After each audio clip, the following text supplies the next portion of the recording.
Hello friends, स्वागत है आपका अपने यूट्यूब चैनल कॉमर्स स्कूल पर। तो देखिए, आज की इस वीडियो में हम बात करेंगे सीडीपी को लेकर। तो आप सभी को पता ही है 3-4 दिसंबर को स्टेट का एग्जाम है। तो मैंने एक वीडियो बनाया था और जिसमें मैंने बेसिकली आप लोगों को बोला था कि भाई आप अभी अगर जिन्होंने कुछ भी तैयारी नहीं की है ना, तो 10 दिन में ना वे क्या करें, जितना हो सके उतने जो आपके प्रीवियस ईयर है ना, ठीक है, PYQ है, उनको सोल्व कीजिए। और इसी के साथ ही अगर आपने अभी तक कुछ भी नहीं किया है तो अभी एक एक टॉपिक उठाने से तो काम नहीं चलेगा। आप हर एक सब्जेक्ट्स की आपको क्या करना, जो मैराथन है वह आप लगाइए। और इसी के साथ ही मैंने आपको बोला था कि भी जो इंपॉर्टेंट टॉपिक है ना, भी जो ये है कि भी ये वाले टॉपिक तो आने ही आने, हर बार इनमें से क्वेश्चन जरूर आएगा। तो सबसे पहले आप उन इंपॉर्टेंट टॉपिक को कीजिए, ठीक है। तो उससे भी आपके चांसेस हो जाएंगे कि भी 10 दिन के अंदर आपकी तैयारी हो सकती है और हो सकता है कि भी आप 90 मार्क्स ले आओ और अपने स्टेटस को क्वालिफाई कर लो। तो देखिए, आज की इस वीडियो में ना मैं आपको जो सीडीपी के इंपॉर्टेंट टॉपिक के रिगार्डिंग में वीडियो ऑलरेडी डाल चुकी हूं, लेकिन आज मैं कुछ इंपॉर्टेंट टॉपिक रहेंगे और साथ में उनका एक्सप्लेनेशन भी मैं आपको दूंगी, ठीक है। तो पूरी कोशिश रहेगी कि इस एक वीडियो में जो सीडीपी है, जो इंपॉर्टेंट है, उनको हम आज की इस वीडियो में कंप्लीट करें। तो आप ये वीडियो को देखना, बिल्कुल अच्छे से ध्यान से सुनना और फिर कमेंट सेक्शन में जरूर से जरूर बताना वीडियो आपको कैसी लगी। तो चलिए फिर स्टार्ट करते हैं। तो सबसे पहले हम बात करते हैं साइकोलॉजी की, ठीक है, या फिर जिसको कि हम हिंदी में क्या बोलते हैं, मनोविज्ञान। तो आपको सबसे पहले जो फर्स्ट है, जो मेन क्वेश्चन है, तो जो आपका साइकोलॉजी है या मनोविज्ञान है, मनोविज्ञान से पहले इसको किस नाम से जाना जाता है? तो ये आपको जरूर से जरूर याद रखना है कि भाई इसको क्या बोलते थे पहले, ये दर्शन शास्त्र के नाम से इसको जाना जाता था, ठीक है। तो जो मैं पॉइंट यहाँ पे लिखूंगी ना, तो ये लगा के चलना आप कि भाई आपका एक MCQ यहाँ पे बन रहा है, तो इंपॉर्टेंट है। और इसके बाद में ना मैं आपको PDF भी दे दूंगी, जो यहाँ पे नोट डाउन करती चलूंगी, आपको बताते चलूंगी, तो इससे आपका रिविजन भी हो जाएगा बाद में, ठीक है। तो साइकोलॉजी मैंने क्या बताया, जो आपका मनोविज्ञान है, मनोविज्ञान से पहले इसको किस नाम से जाना जाता था? दर्शन शास्त्र के नाम से जाना जाता था। अगर मैं बात करती हूँ साइकोलॉजी की, तो ये हमारे दो ग्रीक वर्ड से हमारा मिलकर बना, ठीक है। जो ग्रीक भाषा है, ठीक है, ग्रीक भाषा है, उसके 2 वर्ड से ये बना है। पहला हमारा क्या है, साइके प्लस लोगोस, जिसको हम बोलते हैं, ठीक है। तो साइके मीन्स मन और इसका मतलब क्या हुआ, लोगोस का मतलब अध्ययन। तो साइकोलॉजी बेसिकली क्या है, मन का अध्ययन है, या फिर जिसको हम बोलते हैं आत्मा का अध्ययन हम इसको बोलते हैं, ठीक है। और यहाँ पे फिर नेक्स्ट है आपका इंपॉर्टेंट। देखिए, मैं बिल्कुल टू द पॉइंट, बिल्कुल जो इंपॉर्टेंट है ना, सिर्फ हम वही डिस्कस करेंगे, क्योंकि इतना ज्यादा टाइम नहीं है कि भी हम डिटेल में जाएंगे। और मुझे लगा कि भी जितने मुझे नॉलेज है, जितना हो सकता है भी आप लोगों की हेल्प हो जाए, उतनी मैं आपकी हेल्प कर देती हूँ, ठीक है। किसी भी अगर एक बच्चे की भी इससे हेल्प हो जाएगी तो ये वीडियो बनाना सक्सेसफुल हो जाएगा। तो देखिए, जो साइकोलॉजी है, यहाँ पे साइकोलॉजी है, ये सबसे पहले, ये बिल्कुल इंपॉर्टेंट पॉइंट मैं आपको बताऊंगी। साइकोलॉजी सबसे पहले अगर मैं बात करती हूँ सब्जेक्ट के रूप में सबसे पहले कब सामने आया था? 1880 में आया था, ठीक है। तो ये आपको याद रखना है। सेकंड है, जो साइकोलॉजी है वो सब्जेक्ट के रूप में कहाँ पे? यूनिवर्सिटी के अंदर, या हम बोल सकते हैं विश्वविद्यालय, ठीक है, यूनिवर्सिटी व स्कूल के अगर बात करते हैं, ठीक है। स्कूल में इसको पढ़ाया जाने लगा था, ठीक है। इसको पढ़ाया जाने लगा था कब? ये ईयर आपको याद रखना है 1900 में, ठीक है। तो देखिए, यहाँ पे अगर मैं बात करूँ ना, तो 3 MCQ हो चुके हैं कि साइकोलॉजी को सबसे पहले किस नाम से जाना जाता था? दर्शन शास्त्र के नाम से। साइकोलॉजी आपका जो ये वर्ड है, ये ग्रीक लैंग्वेज से आपका आया है, जो कि साइके प्लस लोगोस। साइके का मतलब है मन और लोगोस का मतलब अध्ययन, तो इसलिए साइकोलॉजी को बोला जाता है मन का अध्ययन। साइकोलॉजी सब्जेक्ट के रूप में सामने आया था 1880 में, और फिर जो विश्वविद्यालय, ठीक है, यूनिवर्सिटी और स्कूल में इसको एज ए सब्जेक्ट के रूप में पढ़ाया जाने लगा था कब? 1900 में। और इसी के साथ ही अगर मैं बात करती हूँ, तो आपका 16वीं शताब्दी के अंदर सबसे पहले, ठीक है, सबसे पहले जो 16वीं शताब्दी में इसको मनोविज्ञान कहा था, या इस साइकोलॉजी को आत्मा का अध्ययन कहा गया था, ठीक है, आत्मा का विज्ञान कहा था। तो ये किसने कहा था? ये कहा था अरस्तु ने, ठीक है। 16वीं शताब्दी में इसको आत्मा का विज्ञान, ठीक है, सोल ऑफ माइंड, तो ये इसको कहा गया था आपका सोल ऑफ साइंस, आत्मा का विज्ञान कहा था। किसने कहा था? अरस्तु ने इसको कहा था, ठीक है। तो ये आपको याद रखना है 16वीं शताब्दी में। वैसे तो और भी है जिन्होंने इसको आत्मा का विज्ञान कहा है, लेकिन सबसे पहले किसने कहा था आत्मा का विज्ञान? सबसे पहले, यहाँ पे मैं लिख देती हूँ, सबसे पहले। देखिए, मैं फिर से बोलना चाहूंगी कि ज्यादा डिटेल में नहीं, लेकिन टू द पॉइंट हम बात करेंगे, कि हो सकता है कि यहाँ से आपके क्वेश्चन आ जाए, ठीक है। फिर जो मनोविज्ञान के पिता है, ठीक है, फादर ऑफ साइकोलॉजी है, वो किसको कहा गया है? अरस्तु को ही, ठीक है। मनोविज्ञान के पिता या फिर हम क्या बोल सकते हैं, जनक भी। ठीक है, तो फादर कौन है, अरस्तु ही है। ठीक है, तो ये आपको याद रखना है। इसी के साथ ही जो नेक्स्ट है यहाँ पे, तो इसको जो हमारा है, इसको मन का अध्ययन भी कहा गया। ठीक है, जैसे हमने शुरू में किया था ना, मन का अध्ययन। तो जो मन का अध्ययन है, मन का अध्ययन, ये किसने कहा है, ये कहा है पोम्पनोजी ने। ठीक है, पोम्पनोजी ने, इन्होंने जो साइकोलॉजी है उसको क्या कहा है, मन का अध्ययन। इसकी पीडीएफ आपको मिल जाएगी। और ये कब कहा है इन्होंने, 17वीं शताब्दी में। ये आपको याद रखना है, 17वीं शताब्दी में मन का विज्ञान या मन का अध्ययन इसको पोम्पनोजी ने कहा है, और जो कि आपके इटली से थे।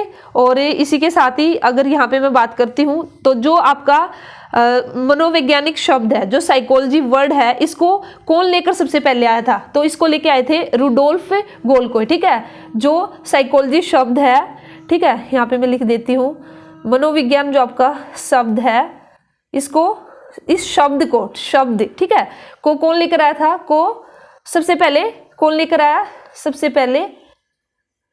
पहले किसने यूज किया, या फिर इसको लेकर आए, सबसे पहले लेकर कौन आया था, ये आया था, अभी मैंने आपको क्या बताया, रुडोल्फ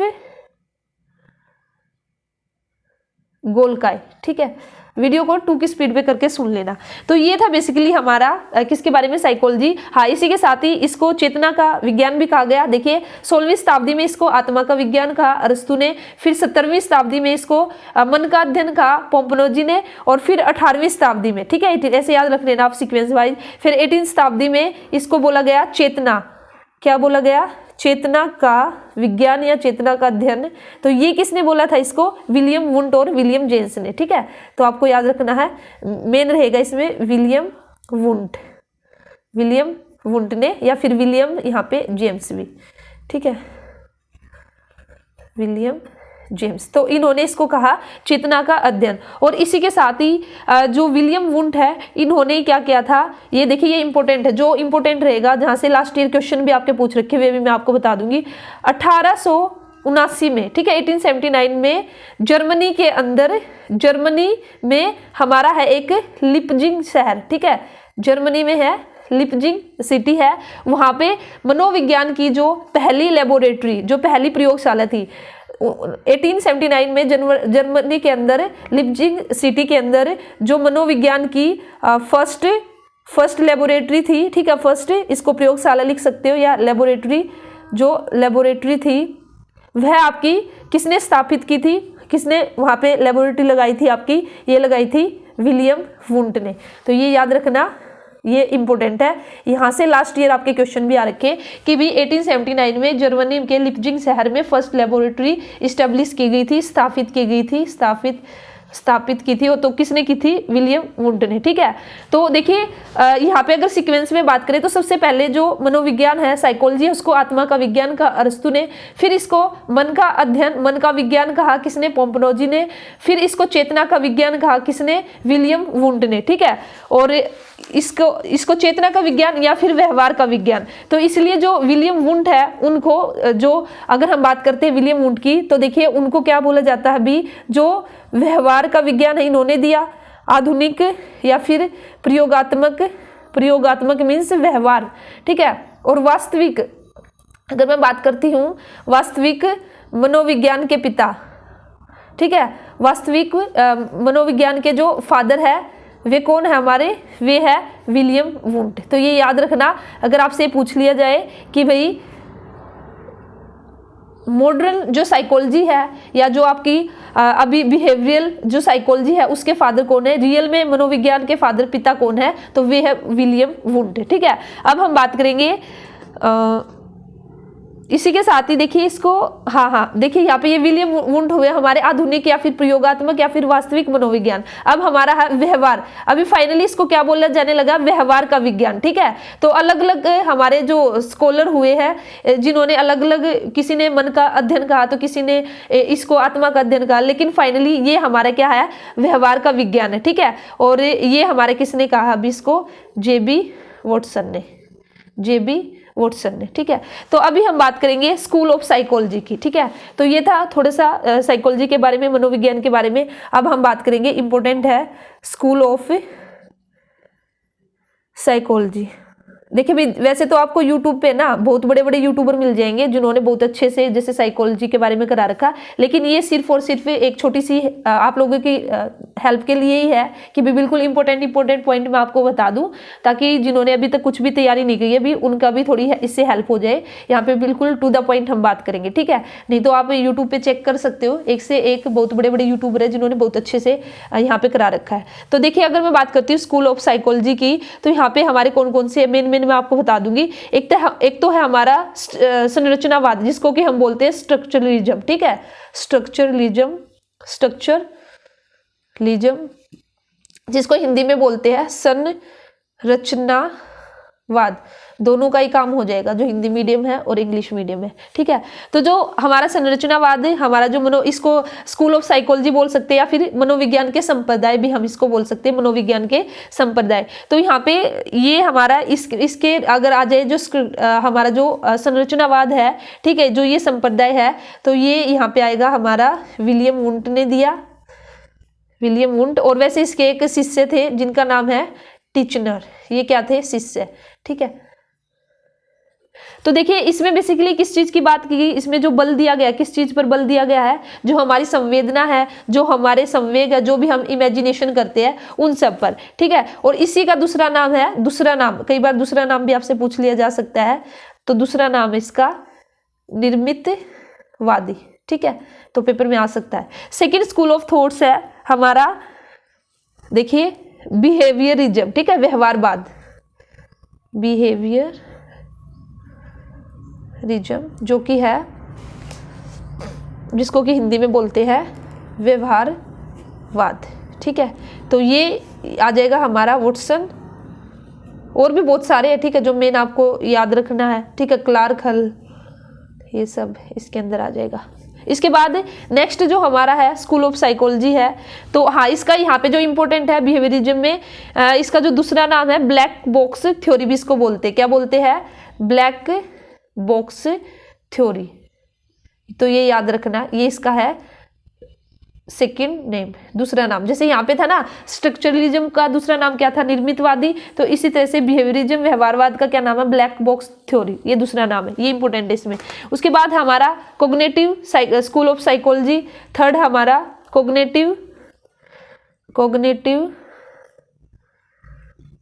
स्कूल ऑफ साइकोलॉजी, ठीक है, या फिर इसको हम हिंदी में बोलेंगे संज्ञानवादी, क्या बोलेंगे, संज्ञानवादी, ठीक है। तो यहाँ पे आ जाएगा हमारा वर्दीमर और पिल्सबरी। और इसी के साथ जो नेक्स्ट है हमारा ह्यूमनिस्टिक, जिसको कि हम बोलते हैं मानवतावादी, ह्यूमनिस्टिक, ये हमारे है स्कूल ऑफ साइकोलॉजी।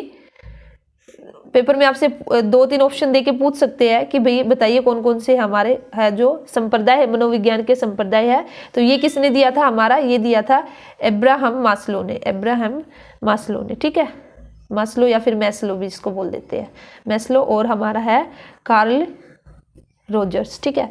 इसी के साथ है हमारा जो फिफ्थ है स्कूल ऑफ साइकोलॉजी, जो मनोविज्ञान का हमारा गेस्टाल्टवादी।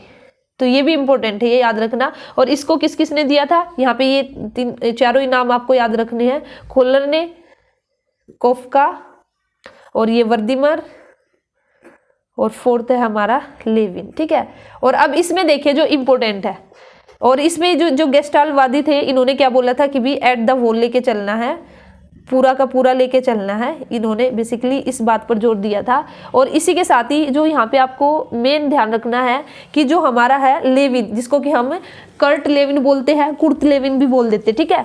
तो जो लेविन है, इन्होंने जो थ्योरी दी थी, कौन कौन सी दी थी याद रखना है, या तो हम बोल सकते हैं क्षेत्रीय सिद्धांत इन्होंने दिया था, और इसी के साथ इन्होंने एक स्पेस थ्योरी दी थी, यहाँ से भी क्वेश्चन आ रखा है, ठीक है, कुर्ट लेविन ने, या फिर फील्ड थ्योरी भी बोलते हैं, ठीक है, फील्ड थ्योरी। ये सब किसकी है, ये लेविन की। तो ये था हमारा इससे रिलेटेड। और अभी नेक्स्ट है जो, अब एक हमारा इसमें साइकोलॉजी, साइको एनालिटिक स्कूल, ठीक है, मनोविश्लेषणवादी जिसको कि बोलते हैं हम, ये हमारा 6th हो जाएगा आई थिंक, जिसको हम बोलते हैं, ये क्या है, साइको एनालिटिक स्कूल।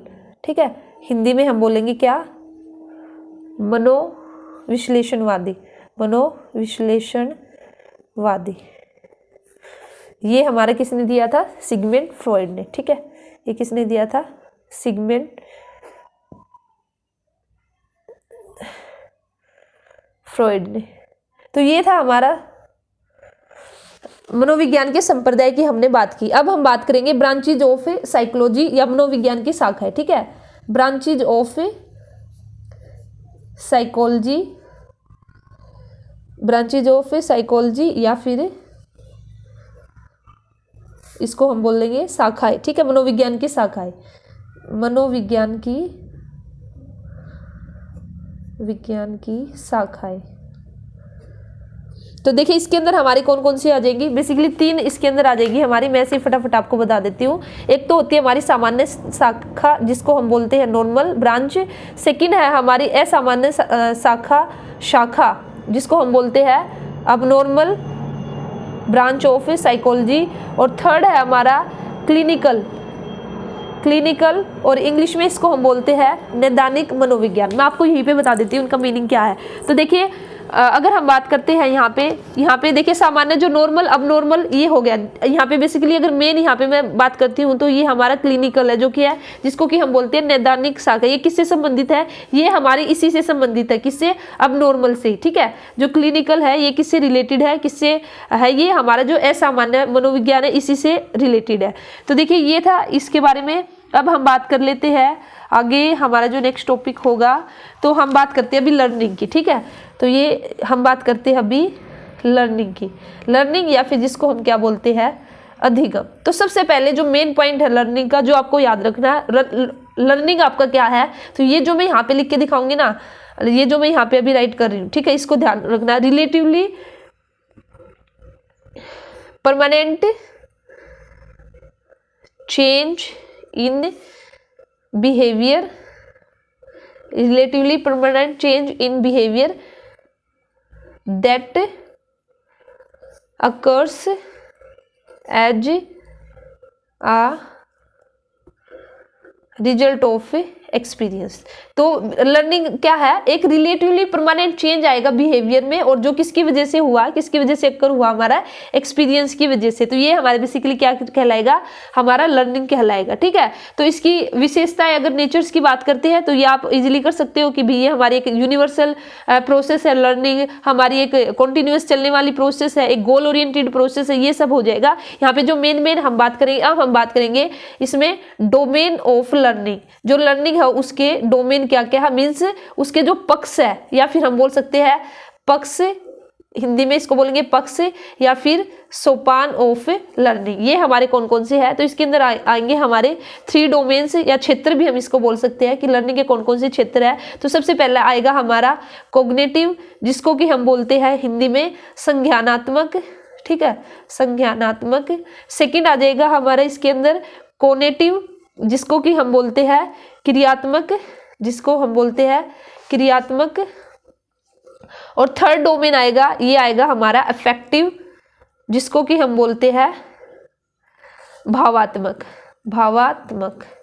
ठीक है, तो ये 3 बेसिकली डोमेन है हमारे लर्निंग के। तो देखिए कॉग्निटिव हमारे किससे रिलेटेड है, माइंड से रिलेटेड है, जिसमें हमारा जो सोचना विचारना, जो भी हम इमेजिनेशन करते हैं, ये सब हमारा जो भी माइंड से रिलेटेड होगा ना, वो कॉग्निटिव के अंदर आ जाएगा। और अगर मैं बात करती हूँ कॉग्निटिव की क्रियात्मक, तो इसके अंदर हमारा जो भी हम एक्टिविटी करते हैं, ठीक है, जैसे पढ़ना, उछलना कूदना, जो भी हम गाड़ी चला रहे हैं, ठीक है, तो ये सब इसके अंदर आ जाएगा। तो इसके अंदर हमारे बेसिकली दोनों ही आ जाएगा, माइंड प्लस हमारा फिजिकली हम जो भी काम करते हैं। तो कहीं ना कहीं दिमाग भी तो लगाना पड़ेगा। अगर गाड़ी हमें चलानी है, गाड़ी हम चला रहे, तो वहां पे कहीं ना कहीं हमारा माइंड भी यूज होगा और फिजिकली भी हमें काम करना पड़ेगा। ठीक है, तो वो आ जाएगा हमारे क्रियात्मक के अंदर, जिसको कि कॉग्निटिव बोलते हैं। और नेक्स्ट हमारा भावात्मक, जो कि हमारा अफेक्टिव, इसके अंदर हमारी फीलिंग्स आ जाएगी, कैसा हम महसूस करते हैं, हमारे क्या नैतिक मूल्य, ठीक है, इसके अंदर हम लिख सकते हैं कि भी फीलिंग्स हमारी मोरालिटीज के अंदर, ठीक है, जो भी हमारी नैतिकता है, वैल्यूज है, ये सब हमारे आ जाएगा किसके अंदर, अफेक्टिव के अंदर। तो ये थे बेसिकली हमारे तीन तरह से जो डोमेन थे लर्निंग के। अब नेक्स्ट है, तो ये हमारे इंपॉर्टेंट है, अधिगम के प्रकार, ठीक है, टाइप्स ऑफ लर्निंग। तो देखिए अधिगम के प्रकार, तो यहाँ पे जो प्रकार है ये हम बात करेंगे, गैने ने जो दिए थे, ठीक है, जो गैने के द्वारा दिए गए थे। तो यहाँ पे गैने द्वारा जो दिए गए थे, तो गैने ने जो दिए थे 8 प्रकार के अधिगम दिए गैने ने, ठीक है, 8 प्रकार के अधिगम। और जो गैने ने जो अधिगम दिए हैं, जो प्रकार दिए हैं, वे किस शेप में दिए हैं, वो इस तरह से पिरामिड की शेप में दिए हैं, ठीक है। इसलिए हम इसको क्या बोलते हैं कि भाई जो गैने है उसने पिरामिड की शेप में अधिगम के प्रकार, क्वेश्चन पूछ लिया जा सकता है कि भी जो पिरामिड है उसकी शेप में अधिगम के प्रकार है वो किसने दिए हैं, तो वो गैने ने दिए। ये याद रखना है, ये कौन सी शेप हुई, हमारी पिरामिड की शेप हुई, ठीक है। और इसी के साथ गैने ने एक हमारी सीक्वेंस, जिसको हम बोलते हैं मीन्स श्रृंखलाबद्धता, एक थ्योरी भी दी है, ठीक है, गैने ने, ये भी इंपॉर्टेंट है। एक गैने ने क्या दी है, श्रृंखलाबद्धता अधिगम थ्योरी, ठीक है, अधिगम थ्योरी, ये किसने दी है, ये गैने ने ही दी है, ठीक है, किसने दी है, ये गैने ने, ये आपको याद रखना है। इसी के साथ ही एक प्रॉब्लम सॉल्विंग लर्निंग, हम जिसको बोलते हैं समस्या समाधान, ठीक है, समस्या समाधान अधिगम, ये भी किसने दिया है, ये भी दिया है गैने ने दिया, ठीक है, जिसको हम बोलते हैं प्रॉब्लम सॉल्विंग लर्निंग। तो देखिए जो गैने ने दिया है, तो यहाँ पे जो गैने के द्वारा पिरामिड शेप में जो अधिगम दिया गया, तो किस तरह से दिया गया, उसमें हमारे कौन कौन से मेन पॉइंट है, मैं आपको मेन बता देती हूँ, ठीक है। तो देखिए इसके अंदर आएगा, अगर मैं आपको पिरामिड की शेप में बताती हूँ, तो यहाँ पे देखना, मैं यहीं पे लिख दूंगी। तो सबसे फर्स्ट जो आएगा, first, second, third, fourth, fifth, sixth, 7 और 8, ठीक है, पूरा 8 हो गया। तो यहाँ पे देखिए जो फर्स्ट है, फर्स्ट जो है इसके अंदर आएगा हमारा सिग्नल लर्निंग। तो गैने क्या बोलता है कि जो बच्चे हैं वे कैसे सीखते हैं, वे संकेत से, सिग्नल लर्निंग का मतलब क्या, भी संकेत से सीखते हैं, ठीक है, इशारा करके सीखते हैं, इसके अंदर बेसिकली आ जाएगा। फिर सेकंड है, जो सेकंड है हमारा स्टिमुलस रिस्पॉन्स।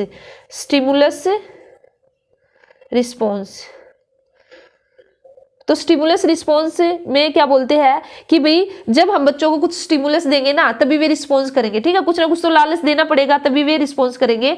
तो और थर्ड है हमारा सीक्वेंस क्रिएशन मीन्स, यहाँ पे अगर मैं हिंदी में बात करती हूँ, श्रृंखलाबद्धता, सीक्वेंस क्रिएट करना, ठीक है। तो इसमें क्या होता है कि जो बच्चा है वो एक सीक्वेंस में सीखता है, कुछ भी चीज है, कुछ भी है, जैसे हमें जैसे हम पढ़ना भी कैसे सीखते हैं, पहले हमें हमारे जो बिल्कुल स्वर और जो वर्ण जिसको हम बोलते हैं स्वर और व्यंजन है, जब हमें ये आएंगे उसके बाद फिर हम शब्दों को जोड़ना सीखेंगे, फिर हम वाक्य बनाना सीखेंगे, ठीक है। तो इस तरह से हम सीक्वेंस में सीखते हैं। उसके बाद जो फोर्थ है वर्ड एसोसिएशन, हिंदी में भी बता रही हूँ मैं, तो आप हिंदी में भी नोट डाउन कर सकते हो अगर किसी को करना, शाब्दिक साहचर्य, ठीक है। तो यहाँ पे बेसिकली यही बताया गया है कि भाई हम जो शब्दों को जोड़ कर सीखते हैं, जैसे इसके अंदर हमारा कहानी सुनना हो गया, ठीक है, कविता सुनाना, तो ये सब इसके अंदर आ जाएंगे। फिफ्थ है हमारा विभेदीकरण, जिसको कि हिंदी में बोलते हैं डिस्क्रिमिनेशन, ठीक है, डिस्क्रिमिनेशन।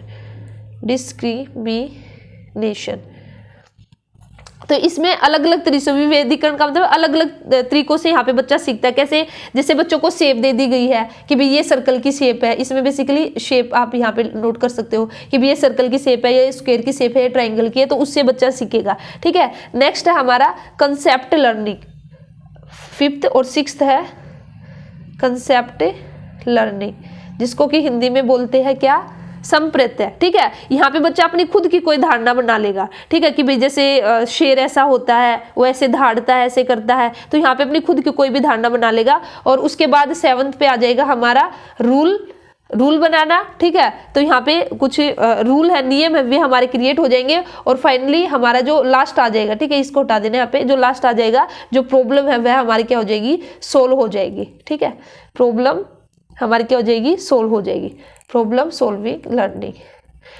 तो ये था हमारा जो गैने ने एक पिरामिड की शेप में अधिगम की जो थ्योरी दी है या फिर जो अधिगम के प्रकार दिए हैं, ये थे हमारे इसमें। ठीक है, अब इसके बाद नेक्स्ट है हमारा ट्रांसफर ऑफ लर्निंग। देखिए मैं फिर से आपको बता रही हूँ कि भाई मैं यहाँ पे जो मेन है, जो चांसेस है कि भी हो सकता है कि यहाँ से क्वेश्चन बन जाए, तो मैं मेन आपको बता रही हूँ। ठीक है, इतना डिटेल में हम नहीं जा रहे हैं। तो देखिए ट्रांसफर ऑफ लर्निंग की बात करते हैं, मीन्स अधिगम का स्थानांतरण। और ऐसे भी मुझे लग रहा है कि ऐसे तो वीडियो बहुत लंबी हो जाएगी, मुझे अभी फिर से थोड़ा सा शॉर्ट में करना पड़ेगा। ठीक है, तो अधिगम का स्थानांतरण क्या कहलाता है? ट्रांसफर ऑफ लर्निंग का मतलब क्या कि भी जो पहले हमने कोई भी शिक्षा हमने ले रखी, कोई भी हमारे पास नॉलेज है, उसको फिर आगे हम यूज करते हैं। ठीक है, तो वही हमारा क्या कहलाता है? Transfer of learning. तो यहाँ पे हमारा देखिए कितने तरह का हमारा ट्रांसफर ऑफ लर्निंग है। एक तो होता है हमारा पॉजिटिव ट्रांसफर, ये भी इंपॉर्टेंट है, इसको भी यहाँ स्टार मार्क कर लेना आप, ये इंपॉर्टेंट है, यहाँ से क्वेश्चन आ सकता है।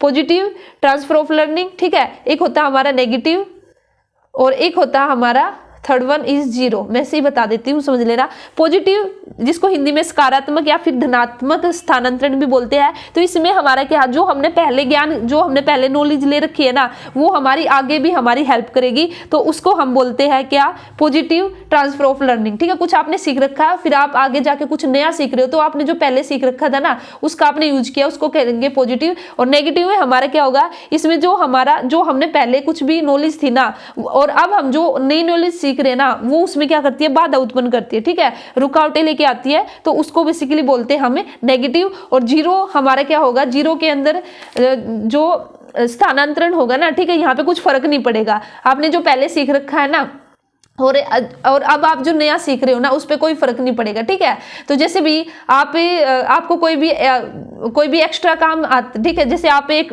टीचर हो, चलो टीचर ही ले लेते हो, जैसे हम एक टीचर है, टीचर के अलावा अगर हमने और कोई काम सीख लिया, लड़कियों की बात करती हूँ, अगर लड़कियों ने सिलाई वगैरह सीख ली, तो उससे क्या कुछ फर्क पड़ेगा? नहीं पड़ेगा ना, उसकी टीचिंग पे तो कोई फर्क नहीं पड़ेगा ना, तो उसको हम बोलेंगे जीरो। ठीक है, इसी के साथ है दो और आप कर लीजिए, एक है हमारा यूनिलेटरल ट्रांसफर।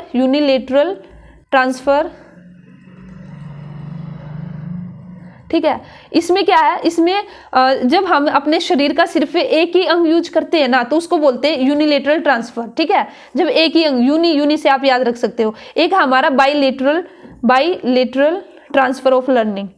ठीक है, और इसमें क्या होगा? इसमें जब हम एक से ज्यादा, या जब हमें एक भाग से कोई भी एक भाग हमने अपने शरीर का, जैसे मैंने एक हाथ यूज किया, तो उसका फिर दूसरे हाथ पे भी असर पड़ेगा। कैसे कि भाई मैं राइट हैंड से लिख सकती हूँ, तो अभी मुझे राइट हैंड से अच्छे से लिखना आता है, तो मैं अपने लेफ्ट हैंड से भी लिख सकती हूँ कुछ ना कुछ। ठीक है, तो उसमें बेसिकली हम इसको क्या बोलेंगे? बाईलेटरल हम इसमें बोलेंगे। ठीक है, तो ये आ जाएगा हमारा ट्रांसफर ऑफ लर्निंग। पता नहीं आपको समझ में आ रहा है या नहीं। ठीक है, तो जैसी भी आपको वीडियो लगे ना, जरूर बताना, अच्छी लगे तो भी बताना और ना अच्छी लगे तो भी बताना। ठीक है, तो उसके बाद हमारे आ जाएंगे, देखिए जो थ्योरी है लर्निंग की, ठीक है, या फिर अधिगम के सिद्धांत हम जिसको बोलते हैं, अधिगम के सिद्धांत, थ्योरी ऑफ लर्निंग। तो इसमें देखिए हमारी फटाफट से मैं आपको बता देती हूँ। सबसे पहली फर्स्ट हमारी ट्रायल एंड एरर थ्योरी। ठीक है, अधिगम के सिद्धांत, या फिर हम इसको बोल सकते हैं थ्योरी ऑफ लर्निंग। अब डबल लिखने में भी मेहनत हो रही है। ठीक है, तो ये अधिगम के सिद्धांत में हमारा जो फर्स्ट है वो है प्रयत्न एवं त्रुटि विधि का सिद्धांत, जिसको हम बोलते हैं ट्रायल एंड एरर। तो ये हमारे किसने दिया था? हिंदी में लिख लीजिए आप, प्रयत्न एवं त्रुटि का सिद्धांत। ठीक है, तो याद सबसे पहले एक तो आपको ये याद रखना कि भाई ये किसने दिया था। ठीक है, तो ये दिया था थॉर्नडाइक ने इसको दिया था, और इसके और भी बहुत सारे नाम है, तो ये भी आपको जरूर से नाम रखने। इसको एसआर थ्योरी भी बोलते हैं। एसआर थ्योरी मीन्स आपका वही स्टिमुलस रिस्पॉन्स थ्योरी, उद्दीपन अनुक्रिया का सिद्धांत हिंदी में अगर हम बोलेंगे। इसको फिर संबंधवाद का सिद्धांत भी कहा जाता है, इसका सेकंड नेम। इसको संयोजनवाद का सिद्धांत भी कहा जाता है, और प्रयत्न और त्रुटि है, और इसी के साथ इसको अभ्यास एवं भूल का सिद्धांत भी कहा जाता है। ठीक है, आप चाहो तो इनको नोट डाउन कर लेना, मैं फिर से बता देती हूँ। जो हमारी एसआर थ्योरी है, या फिर जो प्रयत्न एवं त्रुटि विधि का सिद्धांत है, इसके कई नाम है। संबंधवाद, यहाँ पे ना एक संबंध क्रिएट होता है। ठीक है, क्योंकि आप सभी को पता है कि इस थ्योरी के अंदर थोर्नडाइक ने क्या लिया था, एक बिल्ली ली थी, खाना लिया था, और किस तरह से बिल्ली के सामने खाना रखा गया, फिर बिल्ली को खाना नहीं मिल रहा था, तो कहीं ना कहीं जब बिल्ली ने कोशिश की तो उसका जो लीवर का बटन था वहां पे हाथ पैर लग गया, तो पैर लगने के बाद वो खाना उसके सामने आ गया। तो इसी तरह से उसने एक संबंध क्रिएट कर लिया, ठीक है, इसलिए इसको संबंधवाद का सिद्धांत कहा जाता है। ठीक है, मैं लिख भी देती हूँ, इसको संबंधवाद का सिद्धांत भी कहते हैं, और इसी के साथ इसको संयोजन, ठीक है, संयोजन वाद का सिद्धांत भी कहते हैं, और अभ्यास एवं भूल का सिद्धांत भी इसको कहते हैं, अभ्यास एवं भूल का। ठीक है, हम भूल जाते हैं और फिर बाद में फिर उस पर ट्राई करते हैं, उसका अभ्यास करते हैं। तो ये दिया था इसने, और इसमें यहाँ बेसिकली किस पे, जो ये सिद्धांत था यहाँ पे किस पे प्रयोग किया गया था, तो बिल्ली पे यहाँ पे प्रयोग किया गया था, ये आपको याद रखना। ठीक है, तो इसमें से जो मेन निकल के आता है, मेन थोर्नडाइक यहाँ पे क्या कहना चाहते हैं, थोर्नडाइक कहना चाहते हैं कि जो बच्चा है वो कैसे सीखता है, अभ्यास से सीखता है। इसके मेन पॉइंट ये है जो मेन मैं आपको बता दूं। ठीक है, बच्चा अभ्यास से सीखता है, बच्चे भूल करते हैं, ठीक है, और बार बार भूलते रहते हैं और वे अभ्यास करते रहते हैं, तो फाइनली वे सीख जाते हैं। तो जैसे भी हमें डांस वगैरह, जैसे बच्चा अभ्यास से कैसे सीखेगा, जैसे भी डांस है, डांस कैसे आएगा, अभ्यास से आएगा। ठीक है, तो कोई भी हम अगर म्यूजिक वगैरह सीखना चाहते हैं, या हमें मैथमेटिक्स है उसके अंदर हमें क्वेश्चन जैसे हमें करने हैं, तो ये सब हमें कहाँ से आएंगे, अभ्यास से आएंगे। तो इसमें ना जो मेन है, अभी मैं मेन इंपोर्टेंट आपको बताती हूँ जहां से क्वेश्चन आपके आते हैं। तो जो इंपोर्टेंट है ना, मैं इसे स्टार मार्क करके दिखा रही हूँ आपको। ठीक है, तो इसमें जो इसके ना नियम है, रूल है, लॉ ऑफ लर्निंग, या फिर हम क्या बोल सकते हैं इसको, अधिगम के नियम, ये बहुत इंपोर्टेंट है। ठीक है, अधिगम के नियम। तो जो थोर्नडाइक है उसने 3 तो मेजर लॉ दिए थे और 5 थे वे सेकेंडरी थे। ठीक है, 3 तो मेजर लॉ थे, मीन्स मुख्य गुण। जो थोर्नडाइक थे उन्होंने क्या किया था, 3 तो दिए थे मुख्य नियम बोलो या फिर मेजर लॉ बोलो इसको। ठीक है, और गौण नियम जिसको हम बोलते हैं सेकेंडरी है, वे दिए थे 5। तो अगर आपने 3 भी याद कर लिए ना, तो 5 तो इतना मैं वैसे बता दूंगी, लेकिन अगर आपको 3 याद है ना, तो क्वेश्चन कई बार कैसे मिलता है कि पूछ लिया जाएगा कि भी इनमें से एक कौन सा गौण नियम है, ठीक है, सेकेंडरी नियम है, तो उसमें से आपको क्या कर देंगे, तीनों तो दे देंगे मुख्य नियम और एक वो अलग से दे देंगे। अगर आपको ये 3 मेजर लॉ पता है ना, तो फिर आपको पता ही है कि भी ये जो बाकी का बचेगा ये गौण ही बचेगा। तो मैं आपको 3 बताती हूँ पहले जो मुख्य नियम है। तो 3 मुख्य नियम हमारे कौन कौन से है। फर्स्ट है हमारा लॉ ऑफ रेडीनेस, ठीक है, जिसको कि हिंदी में बोलते हैं तत्परता का नियम।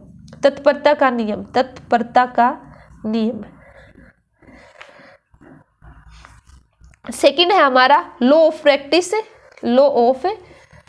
प्रैक्टिस, जिसको कि हिंदी में बोलते हैं अभ्यास का नियम। ठीक है, और थर्ड है हमारा लॉ ऑफ इफेक्ट, जिसको कि हिंदी में बोलते हैं प्रभाव का नियम। ठीक है, तो ये 3 नियम है, ये आपको ध्यान में रखने हैं। Law of readiness, law of practice की भी किसी भी काम करने के लिए रेडीनेस होना जरूरी है, तत्परता होना चाहिए, और कोई भी हम काम करते हैं जितनी हम प्रैक्टिस करेंगे उतनी अच्छे से हमें आएगा। ठीक है, और प्रभाव का नियम क्या है कि भी जो भी हम करते हैं उसका कहीं ना कहीं प्रभाव देखने को मिलता है। तो यहाँ पे बेसिकली यहाँ पे अब इंपॉर्टेंट है जो ये जो प्रभाव का नियम है, इसको दूसरा जो नाम है ये भी नाम यहाँ पे देखिए इसी को संतोष और असंतोष का नियम भी कहते हैं। संतोष व एवं असंतोष का नियम भी इसको बोलते हैं संतोष का नियम, ये इसका दूसरा नाम है। ठीक है, और इसी के साथ ही इसको सुख एवं दुख का नियम भी बोलते हैं। सुख एवं दुख का नियम। ठीक है, तो ये इंपॉर्टेंट है। ठीक है, और देखिए एक क्वेश्चन आया था, ये आप याद रखना, एक क्वेश्चन आया था कि भी यहाँ पे जो शायद लास्ट ईयर ही हो हमारा। ठीक है, स्टेट में आपका एक क्वेश्चन पूछ रखा है कि भाई वहाँ पे क्या था, बेसिकली यही था, तीनों नियम तो दे दिए थे आपके, ये जो मुख्य नियम है मेजर लॉ है, और उसके साथ ही ना आपका एक गौण नियम दे दिया था, और फिर आप क्वेश्चन यही पूछा गया था कि बताइए इसमें से जो गौण नियम है वो कौन सा है। ठीक है, तो अगर आपको ये तीनों नियम पता है जो मैंने अभी आपको बताया, अगर तीनों नियम पता है ना, तो फिर गौण नियम तो आप अपने आप ही कर लोगे। ठीक है, तो गौण नियम है ना, मैं आपको ऐसे ही बता रही हूँ, आप नोट डाउन करना चाहो तो कर सकते हो। 5 हमारे गौण नियम कौन कौन से है? एक तो है हमारा लॉ ऑफ मल्टीपल रिस्पॉन्स, जिसको कि हिंदी में बोलते हैं बहु अनुक्रिया का नियम, ठीक है। और इसी के साथ ही सेकंड है इसमें हमारा मेंटल स्टेटस नियम, लॉ ऑफ मेंटल स्टेटस, जिसको कि हिंदी में बोलते हैं मानसिक स्थिति का नियम। और थर्ड है हमारा पार्शियल फंक्शन, आंशिक प्रतिक्रिया। फोर्थ है हमारा पार्शियल फंक्शन का मतलब है कि भी अंश से पूर्ण की ओर हम चलते हैं, ठीक है। और देखिए मैं आपको फटाफट बताती हूँ जो गौण नियम है, जो 5 नियम क्या है। फर्स्ट नियम है हमारा law of multiple response, law of multiple response. तो ये नियम क्या बोलता है कि भाई अगर हमें कोई काम नहीं आता ना, यहाँ पे मैं लिख देती हूँ, गौण नियम है ये, ठीक है। उसमें से हमारा पहला लॉ ऑफ मल्टीपल रिस्पॉन्स में हमारा क्या है, बेसिकली अगर हमें कुछ समझ नहीं आता ना तो हम उसको बार बार करेंगे, मल्टीपल रिस्पॉन्स हम देंगे, ठीक है। सेकंड है हमारा लॉ ऑफ मेंटल स्टेटस, ठीक है। मैं बार बार लॉ नहीं लिखूंगी, आप समझ जाना, मेंटल स्टेटस। तो या फिर इसको हम मानसिक स्थिति का नियम भी बोलते हैं। तो मानसिक स्थिति का नियम कैसे कि भी जो मेंटली हमारा, जो हमारी मेंटली सोच है, जैसे हमें हमारे ये संस्कार बोल लो, या फिर अगर हम हिंदू है तो उसको हम देख के बोल सकते कि भाई जब भी हम कहीं भी जा रहे हैं, हमें कहीं पे भी भगवान की मूर्ति अगर दिख जाती है तो हम वहाँ पे भाई हाथ जोड़कर नमस्ते करते हैं या हम अपना सिर झुका लेते हैं। तो इसको हम बोलते हैं लॉ ऑफ मेंटल स्टेटस, ठीक है। थर्ड है हमारा पार्शियल फंक्शन, ठीक है, law of partial function, Hindi में इसको बोलते हैं आंशिक प्रतिक्रिया, लॉ ऑफ पार्शियल फंक्शन या फिर आंशिक प्रतिक्रिया बोलते हैं इसको हिंदी में, कि भाई हम क्या करते हैं, अंश से पूर्ण की ओर जाते हैं, ठीक है। अंश से हम क्या जाते हैं, पूर्ण की ओर जाते हैं, आंशिक प्रतिक्रिया। और जो हमारा फोर्थ है ये हमारा एसोसिएटिव लॉ, जिसको कि हम बोलते हैं सहचर्य नियम, ठीक है। इंग्लिश में बोलते हैं इसको एसोसिएटिव लॉ। और लास्ट है हमारा समानता का नियम, समानता का नियम। तो देखिए मैंने आपको बता दिए, आप इनका नाम याद रख लेना, ठीक है, समानता का नियम। उसके बाद है नेक्स्ट हमारी जो थ्योरी है, नेक्स्ट थ्योरी हमारी सूझबूझ का सिद्धांत, या फिर हम बोल सकते हैं इनसाइट थ्योरी, इनसाइट थ्योरी, और हिंदी में इसको बोलेंगे हम सूझबूझ का सिद्धांत, ठीक है। तो सबसे पहले आपको याद रखना है, एक तो इसका दूसरा सूझबूझ का सिद्धांत, इसको जैसे ये हिंदी में है और इसका हिंदी में ही दूसरा नाम है अंतर्दृष्टि का सिद्धांत, ठीक है। इसका दूसरा नाम है हिंदी में अगर मैं बात करती हूँ हिंदी वाले बच्चों के लिए, अंतर्दृष्टि का मीन्स इनसाइड थ्योरी का मतलब यही है, अंतर्दृष्टि का सिद्धांत, ठीक है। दूसरा नाम है अंतर्दृष्टि का सिद्धांत। और किसने दिया था, सबसे जो मेन आपको याद रखना है, ये किसके द्वारा है, गिवन बाय, किसने दिया इसको, कोहलर ने, ठीक है। कोहलर ने इसको दिया था 1912 में। तो ये इंपॉर्टेंट याद रख लेना। और इसमें जो जो हमारे गेस्टाल्टवादी थे, ठीक है, जो मैंने आपको पहले भी बताया था, जिन्होंने समग्रता कृतिका का सिद्धांत दिया था, जिसके अंदर गेस्टाल्टिस्ट है उनके अंदर हमारा कौन कौन था, मैंने पहले ही बताया था, कोहलर है, कोफा, वर्दीमर है, कुर्तलेविन है, ये आपको ध्यान रखना। और कुर्तलेविन के, ठीक है, कर्टलेविन जिसको बोल देते हैं इंग्लिश में, तो उनके सिद्धांत मैं बता चुकी हूँ आपको। उसने फील्ड थ्योरी, स्पेस थ्योरी और क्षेत्रीयवाद का सिद्धांत इन्होंने दिया था। और यहाँ पे जो आपको याद रखना है, जो इनसाइट थ्योरी थी, इसमें जो एक्सपेरिमेंट किया था ना, एक बात आपको ये याद रखनी है, मैं ज़्यादा डिटेल में नहीं जाऊँगा कि भाई इस थ्योरी में क्या है क्या नहीं है, मेन आपको बता देती हूँ। जो एक्सपेरिमेंट किया गया था वो किया गया था एक चिंपैंजी पे किया गया था, ठीक है, चिंपैंजी, जिसको कि वन मानुस बोलेंगे, ठीक है। और उसका नाम था, जो चिंपैंजी था उसका नाम क्या था, सुल्तान नाम था इसके अंदर, ठीक है। आई थिंक वैसे आप सभी को पता ही होगा। तो इसमें जो मेन मैं आपको बताना चाहती हूँ, तो यहाँ पे जो कोहलर जी कहना चाहते हैं कि जो बच्चा है ना वो सूझबूझ से सीखता है। जैसे वहाँ पे तो क्या था, इससे पहले थॉर्नडाइक ने तो क्या बोला था कि भाई गलतियाँ करेगा, बार बार प्रैक्टिस करेगा, फिर उससे सीखेगा। लेकिन इसमें बोलता है कि नहीं, ऐसा नहीं है, बच्चा सूझबूझ से सीखता है। कोई भी समस्या है, कोई भी प्रॉब्लम है, तो वह कभी वो थोड़ा सा उसमें सोच विचार करके ही, ठीक है, तो उसका जो सोल्यूशन है उसको निकालेगा। मेन बेसिकली इसमें ये बोला गया था। इसके बाद जो नेक्स्ट है, थर्ड है हमारा क्लासिकल कंडीशनिंग थ्योरी, ठीक है, क्लासिकल कंडीशनिंग थ्योरी, जिसको कि हिंदी में बोलते हैं शास्त्रीय अनुबंधन का सिद्धांत, शास्त्रीय अनुबंधन अनुबंधन का सिद्धांत। ठीक है, तो सबसे पहले आपको ये ध्यान, एक तो इनका जो नाम है ना, अलग से नाम है, अगर किसी का सेकंड नेम है तो वह भी याद रखिए। तो जो शास्त्रीय अनुबंधन का सिद्धांत है, इसका जो अन्य अन्य जो दूसरा नाम है, ठीक है, वह क्या है, इसको हिंदी में है अनुकूलित अनुक्रिया का सिद्धांत भी बोलते हैं। अनुकूलित अनुक्रिया का सिद्धांत भी इसको बोलते हैं। ठीक है, तो ये आपको ध्यान रखना है, ये है इसका दूसरा नाम। और इंग्लिश में बात करूंगी तो थ्योरी ऑफ एडेप्टिव रिस्पॉन्स इसको बोलते हैं। तो जो आपको याद रखना है कि भाई ये किसने दिया, तो ये किसने दी है, आपकी पावलोव ने। ठीक है, कहाँ के थे, रूस के रहने वाले थे, ये आपको याद रखना। और 1904 में इन्होंने इस सिद्धांत को दिया। और यहाँ पे जो प्रयोग किया गया था, ये जो प्रयोग किया गया था इस थ्योरी के अंदर, किसके ऊपर किया गया था, डॉग के ऊपर। तो आपको सारी याद रखनी है कि पहला कैट पे हुआ था, फिर दूसरा था वो एक चिंपैंजी पे हुआ था जो मैंने आप ही बताया, और जो क्लासिकल कंडीशन है इसमें एक कुत्ते के ऊपर प्रयोग किया गया था। ठीक है, तो यहाँ पे जो अभी इम्पोर्टेंट है ना वही मैं आपको बता देती हूँ। ठीक है, तो ये आप वैसे चाहो ना तो वीडियो जो YouTube पे किसी ने और बिल्कुल अगर डिटेल में देखना ना तो आप डिटेल में वहाँ से देख लेना। मैंने जो इम्पोर्टेंट पॉइंट है ना वे आपको बता दिए। तो इसमें बेसिकली यहाँ पे जो मैं बताना चाहूँगी, अगर आप चाहो तो स्टार मार्क करके लिख लेना एक दो जो इम्पोर्टेंट है, क्या कि जो भी जो गणित, जैसे हम मैथमेटिक्स है या लैंग्वेज है, ठीक है, उसको अगर हम सीखते हैं तो वो कैसे सीखते हैं, वो लैंग्वेज को सीखना, मैथमेटिक्स को सीखना थॉर्नडाइक ने बोला था। लेकिन लैंग्वेज है और मैथमेटिक्स है, अगर उसमें हम अपना डेवलपमेंट करना चाहते हैं तो ये बात फिर किसने कही थी, पावलोव ने कही थी। ये बात आप याद रख लेना। ठीक है, तो इसी तरह से हमारा नेक्स्ट है ऑपरेंट कंडीशनिंग। ठीक है, फोर्थ जो हमारी थ्योरी है वो है, जिसको कि हिंदी में हम बोलते हैं सक्रिय अनुबंधन का सिद्धांत, ऑपरेंट कंडीशनिंग थ्योरी।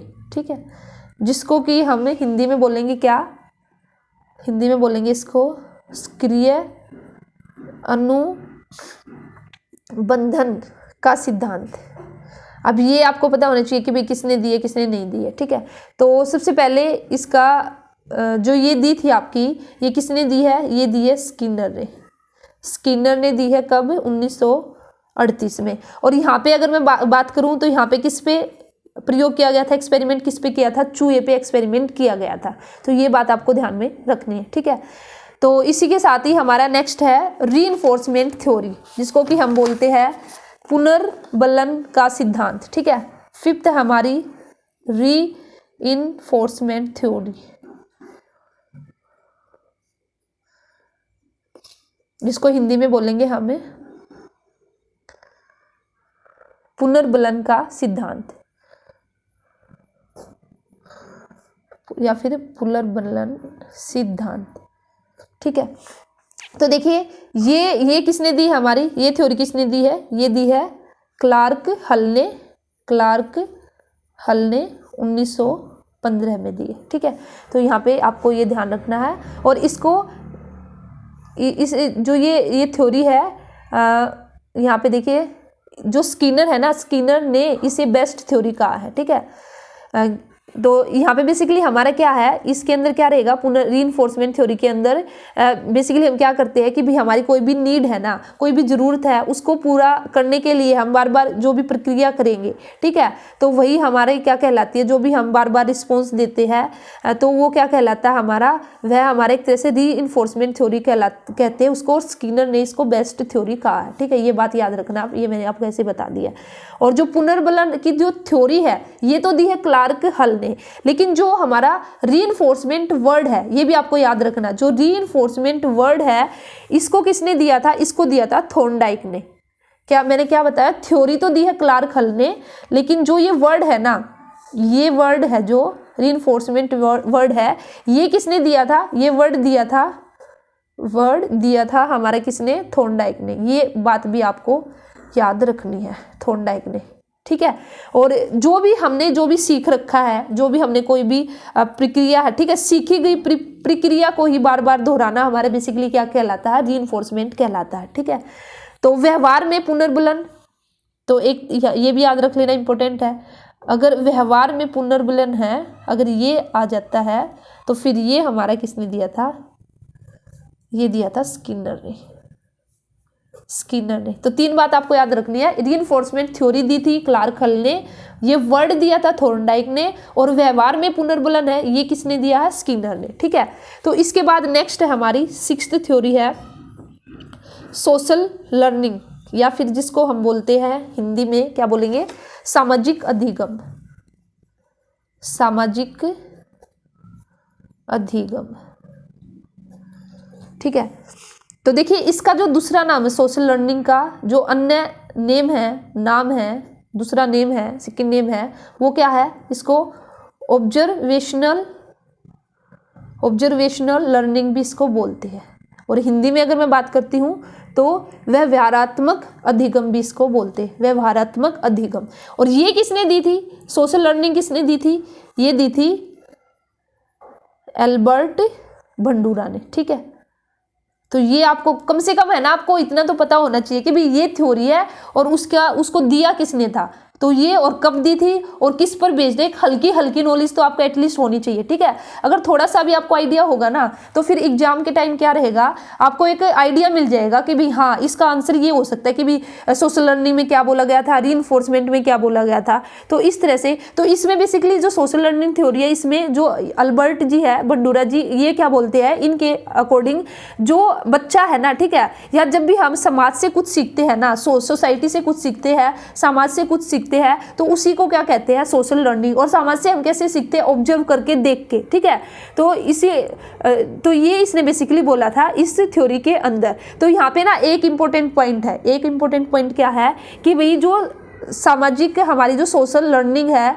सामाजिक जो लर्निंग है हमारी, ठीक है, इसका एक मॉडलिंग सिद्धांत था जो, या फिर इसमें है एक बोबो डोल एक्सपेरिमेंट है जो किस पर बेस्ड है, ऑब्जर्वेशनल लर्निंग पर या फिर सोशल लर्निंग पर। तो ये भी आप याद रखना कि सामाजिक अधिगम का मॉडलिंग सिद्धांत, सोशल लर्निंग का एक मॉडलिंग थ्योरी है, वो किस पर बेस्ड है हमारी, जो ये थ्योरी है, जो ये सिद्धांत है, इसमें क्या आएगा हमारा जो हमारा है बोबो डोल एक्सपेरिमेंट है, वो इसी पर बेस्ड है। यहाँ पे मैं लिख देती हूँ कि भाई इस थ्योरी के अंदर आएगा हमारा बोबो डोल एक्सपेरिमेंट। यहाँ से भी कई बार क्वेश्चन आपको पूछा गया। ठीक है, तो ये था हमारा बेसिकली ये मैंने आपको लर्निंग के बारे में बताया। ठीक है, तो जितनी भी थ्योरी थी, जो भी इंपॉर्टेंट था वो मैंने आपको बताया। तो देखिए मैं सोच रही थी कि भी एक ही वीडियो में मैं आपको कंप्लीट कराऊंगी, लेकिन मैं अभी आज इस वीडियो को यहीं पे रोकती हूँ, इतना ही मैं आपको कराती हूँ। ऐसा क्यों, क्योंकि आप कमेंट सेक्शन में बताना कि भाई आपको ये वीडियो कैसी लगी है। अगर आपको CDP की इसी तरह से और भी आपके जो चैप्टर्स है, इंपॉर्टेंट चैप्टर है, उनकी वीडियो चाहिए तो मैं बनाऊंगी। अब डिपेंड करेगा आप लोगों पर कि भाई आपका रिस्पॉन्स कैसा है। अगर आपको अच्छी लगी और आपने कमेंट सेक्शन में मुझे बोला, ठीक है, कमेंट करके मुझे बोलना कि भाई हमें ऐसी और वीडियो चाहिए, तो मैं लेके आऊंगी। ठीक है, और अगर भी रिस्पॉन्स से ही पता चल जाएगा कि भाई आप लोगों का रिस्पॉन्स कैसा है। ठीक है, अगर रिस्पॉन्स नहीं आया तो फिर CDP बस इतना ही मैं रखती हूँ, क्योंकि मुझे था थोड़ा सा ये कि आप लोगों की हेल्प हो जाए। इंपॉर्टेंट पॉइंट मैंने आपको बता दिए है, और इसकी PDF भी आपको टेलीग्राम चैनल पर मिलेगी। वो भी तभी मिलेगी अगर आप लोग कमेंट सेक्शन में मुझे बताना। ठीक है, अगर आपको चाहिए और ऐसी और भी वीडियो चाहिए CDP की तो मैं ज़रूर लेके आऊँगी, आप मुझे बता देना। नहीं तो फिर यही फर्स्ट एंड फाइनल हमारी वीडियो रहेगी CDP की, क्योंकि आप सभी को पता है कि जो समय की कितनी कमी है, टाइम बिल्कुल भी नहीं है। लेकिन फिर भी मुझे ये लगा था कि भी चलिए थोड़ा सा मैं आपको करा देती हूँ जो इंपॉर्टेंट है। जैसे मैंने यहाँ पे आपको बिल्कुल इंपॉर्टेंट बातें हैं ना, वो सारी मैंने यहाँ पे राइट डाउन की है। ठीक है, कि भी ये थ्योरी है किसने दी है, इसका दूसरा नाम क्या है, ये किससे रिलेटेड है, थोड़ा आपको आइडिया भी हो चुका है। तो यहाँ से अभी जैसे लर्निंग से अगर कोई क्वेश्चन आ जाए तो अगर आपको थोड़ा सा भी आइडिया है तो आप इजिली उसका आंसर कर सकते हो। तो आप मुझे बता देना, अगर आपको इसकी PDF भी चाहिए तो वह भी बता देना, और CDP की अगर आपको और भी वीडियो चाहिए तो मुझे बता देना। फिर मैं कोशिश करूंगी कि 2 दिन के अंदर ही मैं आपको इसी तरह से पूरी CDP प्रोवाइड करा दूं। ठीक है, तो चलिए फिर मिलते हैं नेक्स्ट वीडियो में, और जरूर से जरूर कमेंट सेक्शन में बताना, अपना सुझाव देना। तो चलिए फिर मिलते हैं और अपनी तैयारी करते रहना। Best of luck, thank you.